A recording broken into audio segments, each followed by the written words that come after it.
look like failure. Often, it feels like nothing. No clear crisis, no obvious mistake, just a quiet sense that life isn't moving. You're functioning. You're doing what you're supposed to do. But internally, something feels paused.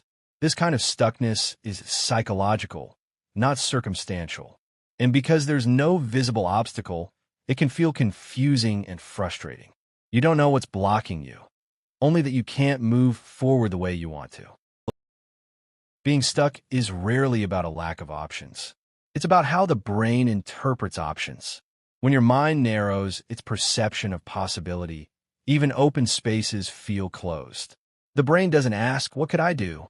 It asks, "What feels safe, familiar, and manageable right now?"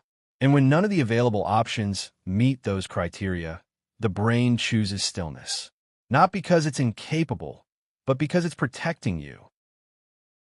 Your brain is wired to preserve equilibrium. Once a pattern becomes familiar, the nervous system resists disrupting it. Even if that pattern is unfulfilling, it's predictable, and predictability lowers perceived risk.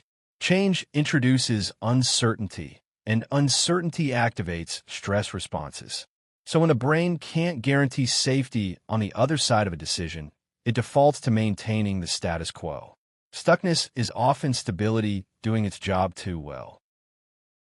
Most people assume fear is obvious, but the fear that keeps you stuck is quiet. It doesn't scream danger, it whispers doubt. What if this doesn't work? What if I make things worse? What if I lose what I already have? These aren't dramatic fears, but they're persistent. And because they're vague, they're hard to confront. The brain responds by delaying action indefinitely.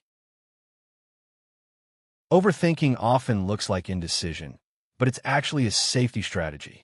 The brain believes that if it analyzes every possibility, it can prevent regret.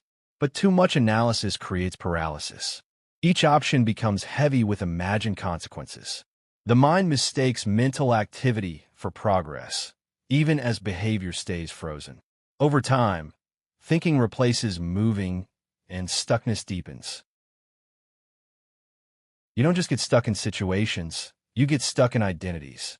The brain builds a self-image based on past behavior and feedback. Once an identity forms, it becomes self-reinforcing. If change threatens that identity, the brain resists, even if the change would help you grow. Stuckness can emerge when who you're becoming no longer fits who you believe you are. Comfort zones aren't zones of comfort. They're zones of familiarity. They don't feel good. They feel known. The brain confuses familiarity with safety, even when the emotional cost is high. So you stay, not because you're content, but because leaving feels riskier than enduring dissatisfaction. This is how people remain stuck in places that slowly drain them. When effort doesn't lead to change repeatedly, the brain learns to stop trying. This is called learned helplessness. Past failures, even small ones, train the nervous system to expect disappointment. Eventually, motivation drops, not because opportunity disappears, but because the brain predicts futility. Feeling stuck can be the residue of old experiences that taught you effort wasn't worth it. Clarity is motivating. Ambiguity is draining. When goals are unclear, or when multiple goals conflict, the brain struggles to prioritize. Without a compelling why, action feels arbitrary.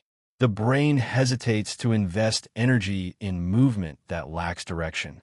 So you wait for certainty that never fully arrives, mistaking hesitation for preparation. Feeling stuck is exhausting. Constant internal negotiation, should I stay, should I go, what if, maybe later, drains emotional energy. Over time, low energy reinforces inaction. The brain interprets fatigue as a sign that now is not the right time to change. But often, the fatigue is caused by the stuckness itself. Many people believe they're stuck because they lack motivation. In reality, motivation is usually a result of movement, not a prerequisite. The brain generates motivation after it sees progress. Waiting to feel ready keeps you frozen. Action, even small and imperfect, is what begins to loosen the mental gridlock. Don't forget to like and subscribe, and have a scientific day.